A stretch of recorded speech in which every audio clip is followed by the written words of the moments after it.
자, 스케치를 잘하고 싶으신 분이라면 꼭 기억을 해주셔야 되는 게, 내가 그리려는 대상을 간단한 기본 도형으로 변환시켜주는 연습을 많이 해주시는 게 안정감 있는 형태력 표현에 큰 도움이 되거든요.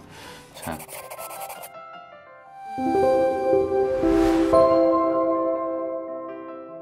안녕하세요. 더그림 김주영입니다. 오늘은 새로 나온 신간 미술 서적에 대해서 소개를 시켜드리도록 하겠습니다. 제가 오늘 소개해드릴 도서의 제목은 선하나로 시작하는 느낌 있는 그림 그리기라는 도서예요. 자, 초보자를 위해서 기초 과정에서부터 그림을 그리기 위해서 필요한 간단한 표현력들을 배워보실 수 있는 도서예요. 자, 일단 책의 목차를 먼저 살펴보겠습니다. 1장은 선으로 표현하자. 선을 사용하는 기본적인 내용들이 설명이 되어 있고요. 두 번째 장에서는 평면적인 그림을 그리자. 복잡한 입체 그림을 그리기 이전에 평면적인 그림을 통해서 그림의 표현력을 간단하게 익혀보는 연습이 설명이 되어 있어요. 자, 3장에서는 인물을 그리자. 인물과 인체를 그리는 간단한 표현 방식이 설명이 되어 있습니다. 자, 4장에서는 입체적인 그림을 그리자. 간단한 사물을 입체화시켜서 표현하는 방식에 대해서 설명을 해주고 있어요. 자, 마지막 5장에서는 풍경을 그리자. 간단한 주변의 풍경을 시점에 맞춰서 표현하는 방식에 대해서 설명을 해주고 있습니다. 자, 처음에는 연필을 잡는 이런 방법과 기본적인 재료에 대한 설명도 되어 있고요. 자, 보시면 그림을 처음 시작하시는 분들도 쉽게 따라 그릴 수 있도록 굉장히 간단한 표현 방식으로 설명이 되어 있어요. 너무 잘 그려진 그림들을 따라 그리려면은 좀 부담이 되는 게 사실이죠. 초보자 분들께서도 쉽게 따라서 그릴 수 있도록 가장 기초적인 방식에서부터 꼼꼼하게 설명이 잘 되어져 있네요. 다양한 선을 표현하는 방식에서부터 기본적인 인체 표현을 만들어 나가는 원리까지 설명이 되어 있어요. 자, 초반 과정에서는 정말 완전 초보자를 위한 가장 기초적인 과정들에 대해서 설명이 되어 있고요. 중반 이후로 넘어가시면은 인체나 인물에 대한 표현 방식도 간단하게 설명이 되어 있습니다. 자, 인체를 그리는데 꼭 필요한 기본적인 원리와 표현 방식에 대해서 이해하기 쉽도록 간단한 예제를 통해서 따라 그려보시면서 연습하실 수 있도록 설명이 되어 있네요.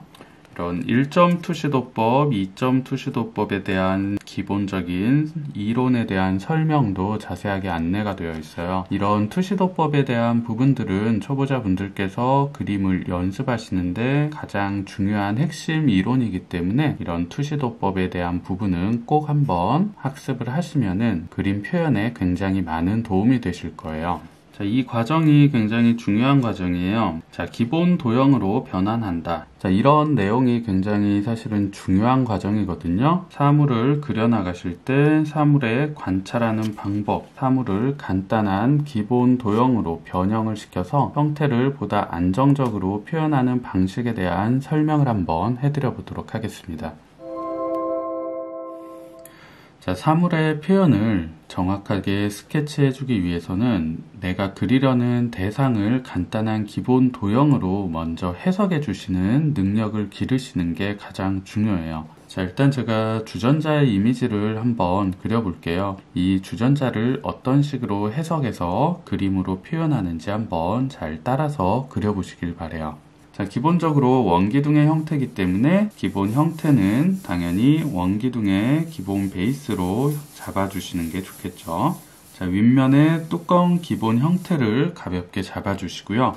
자, 위쪽에 그려줬던 타원의 형태보다 조금 더 넓은 형태의 타원을 아래쪽에 하나 더 그려주시면 돼요. 자, 대략적인 기준선을 확인할 수 있을 만한 넓이의 중심선을 가볍게 체크를 해두신 상태에서 위쪽의 넓이보다 넓은 형태의 밑면을 가볍게 잡아주시는 거예요. 넓어졌다가 수직으로 떨어지는 원통의 형태를 띠고 있죠. 자, 이렇게 넓어지는 부분의 꺾임이 좌우의 대칭이 정확히 맞아야 안정적인 형태가 표현될 수 있겠죠. 꺾이는 점의 위치를 정확하게 맞춰 주시고요.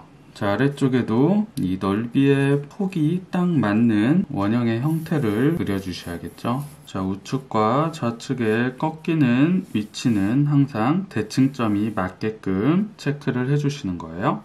윗면의 원형도 정확하게 형태를 다듬어 볼게요. 자, 이제 주전자의 가장 기초적인 몸통의 틀을 그렸어요. 여기에 뚜껑과 손잡이의 형태들을 추가를 해보도록 하겠습니다. 자, 먼저 뚜껑을 한번 그려볼게요. 뚜껑은 전체 타원보다 조금 더 작은 위치로 원형의 형태를 그려주시면 되겠죠. 자, 앞쪽에서 보여지는 두께의 넓이가 뒤쪽에서는 좁게 표현이 돼야 거리 차이가 만들어질 수 있겠죠. 앞쪽보다 뒤쪽을 더 좁게 남겨주세요. 자, 이제 보면 뚜껑이 살짝 솟아 올라와 있는 형태인데요. 전체 뚜껑보다 조금 더 좁은 형태의 타원을 그려서 볼록 솟아오른 듯한 형태의 구조로 변형을 시켜보도록 하겠습니다. 마찬가지로 앞쪽에서 보여지는 넓이가 뒤쪽으로 넘어가면서 점차적으로 좁아지는 표현이 되어져야 솟아오른 듯한 뚜껑의 구조가 만들어질 수 있겠죠. 자, 이렇게 뚜껑의 구조를 만들어줬습니다. 살짝 솟아오른 듯한 뚜껑의 입체가 만들어졌죠. 자, 이제 뚜껑에 손잡이를 달아볼 건데요. 뚜껑의 손잡이가 곡면의 형태로 만들어져 있지만 여러분들께서는 이 곡면의 형태가 눈에 들어오기 이전에 기본적인 사각형의 틀을 먼저 그려주시고 안쪽에 곡면의 형태를 깎아 나간다고 생각을 해주시면 훨씬 안정적인 형태를 잡아내실 수가 있어요. 자, 저는 곡선을 바로 그리지 않고 사각형의 형태를 먼저 달아줄 거예요. 중심 축을 하나 그려주시고요. 사각형에 도형이 붙을 위치를 정확하게 설정을 해주신 뒤에 여기에서 그대로 높이를 올려서 사각형의 기본 틀을 만들도록 하겠습니다. 자, 이렇게 사각형에 커다란 손잡이를 달아주신다고 생각을 해주시고요. 자, 이 손잡이 안에 이제 원형의 형태를 집어넣을 거예요. 자, 이 사각형의 넓이의 중심을 체크를 해주시고요. 자, 이 중심선상에 맞닿는 곡면의 형태를 안쪽에 집어넣어 볼 거예요. 자, 여기에서 시작해서 이 중심을 향해서 가는 곡면의 형태를 연결시켜 볼게요. 자, 이렇게 한쪽에 곡면을 그렸고요. 반대쪽 넘어가는 곡면의 형태를 마무리를 해보도록 할게요. 자, 이렇게 곡면의 형태를 만들어줬고요. 반대쪽에서도 곡면이 같은 방식으로 돌아가는 형태를 만들어 주시면 돼요. 자, 안쪽은 여기에서 돌아서 이쪽 포인트로 연결이 돼야겠죠. 자, 손잡이의 기본 곡선 형태가 만들어졌네요. 자, 연결 부분들도 형태를 마무리를 해볼게요. 여기도 기본 사각형의 틀을 먼저 그려주시고요. 이 사각형의 틀 안에 곡선의 형태가 자연스럽게 연결되어져서 들어가게끔 형태를 만들어 주시는 거예요. 자, 반대쪽. 자, 이렇게 뚜껑의 형태가 만들어졌습니다. 자, 이 손잡이가 달린 위치와 동일한 선상에 원기둥의 형태를 그려 주셔야겠죠. 자, 손잡이가 붙어야 될 위치의 중심선을 먼저 체크를 해 주시고요. 타원의 형태를 하나 그려 주시고요. 자, 이 타원의 형태는 시선에서 가까운 쪽, 이 우측 면적의 넓이가 더 넓어야 되고요. 앞쪽의 넓이보다 뒤쪽은 조금 더 좁아지는 형태로 만들어 주시는 게 중요해요. 항상 시선에서 조금이라도 가까운 쪽을 더 크게 강조시켜서 그려주시고요. 멀어지는 쪽의 형태는 작게 그려주시는 게 포인트예요. 타원은 살짝 기울기가 들어가 있죠. 기울기의 축을 이렇게 기울어지게끔 이 안에 들어가는 타원의 형태를 만들어 주시면 돼요. 자, 마찬가지로 우측 면적의 넓이가 더 넓고요. 멀어지는 좌측의 면적은 조금 좁게 처리를 해주시면 됩니다. 아래쪽은 조금 더 둥글게 형태가 좁아지면서 곡면의 형태가 조금 더 둥글게 만들어져 있죠. 모서리를 조금 더 깎아서 구조의 표현을 비슷하게 다듬어 주시는 거예요. 자, 마찬가지로 불필요한 형태의 구조 선들은 지워주시면서 형태를 다듬어 주시는 거예요. 자, 이제 위쪽에 주전자 몸통에 붙어있는 큰 손잡이만 그려주면은 표현이 어느 정도 끝날 것 같아요. 자, 큰 손잡이의 형태를 그려주실 때도 곡선의 형태를 바로 그려주시기보다는 기본 틀을 먼저 잡아주시고 그 안에 손잡이를 집어넣어 주신다고 생각을 해주시면 보다 정확한 형태를 그려내실 수가 있어요. 박스 형태를 그려보도록 할게요. 자, 손잡이가 들어갈 기본 큰 사각형의 틀을 먼저 그려줬습니다. 자, 마찬가지로 사각형의 넓이의 중심을 찾아주시고요. 그 중심선에 맞춰서 곡선의 큰 꺾임을 만들어 보도록 할게요. 자, 여기에서부터 중심까지 자연스럽게 하나의 곡선으로 연결이 되어지게끔 시작점까지 자연스럽게 연결되는 곡선의 틀을 그려주시면 돼요. 자, 앞쪽에 곡선 형태를 하나 그렸고요. 뒤쪽에도 같은 기울기로 곡면을 연결시켜 주시면 돼요. 이제 정확한 형태의 스케치 라인을 강조시키면서 형태를 또렷하게 정리를 시켜보도록 할게요.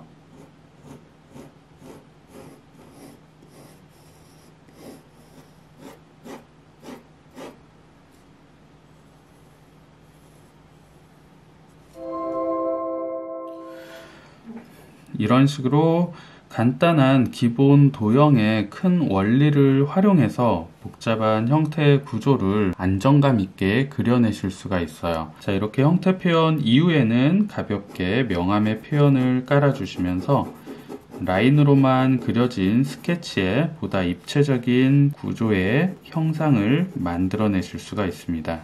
자, 스케치를 잘하고 싶으신 분이라면 꼭 기억을 해주셔야 되는 게 내가 그리려는 대상을 간단한 기본 도형으로 변환시켜주는 연습을 많이 해주시는 게 안정감 있는 형태력 표현에 큰 도움이 되거든요. 보여지는 대상의 형태를 그대로 따라 그리려고만 하지 마시고요. 내가 그리려는 대상이 어떤 기본 도형으로 형성이 되어 있는지를 먼저 파악을 하시고 그 기본 틀을 그린 상태에서 구체적인 형태로 다듬어 나간다고 이해를 하시고 그림을 진행하시는 게 효과적입니다. 자, 도서를 보시면 이렇게 간단한 기본 도형으로 활용하기 좋은 예제들이 많이 수록이 되어 있으니까요. 이러한 예제들을 따라 그려보시면서 표현력을 연습하시면 많은 도움이 될 수 있을 것 같아요. 이 외에도 풍경을 그리는 방법에 대한 원리도 안내가 되어 있으니까요. 도서를 참고하셔서 연습해 보시면 쉽게 구조의 원리를 이해하실 수 있을 것 같아요. 자, 오늘 영상도 도움이 되셨나요? 자, 오늘 영상에서 소개해드린 그림 그리는 형태의 기본 표현 원리를 정확히 이해하시고 그림의 표현에 도전해 보시길 바라요.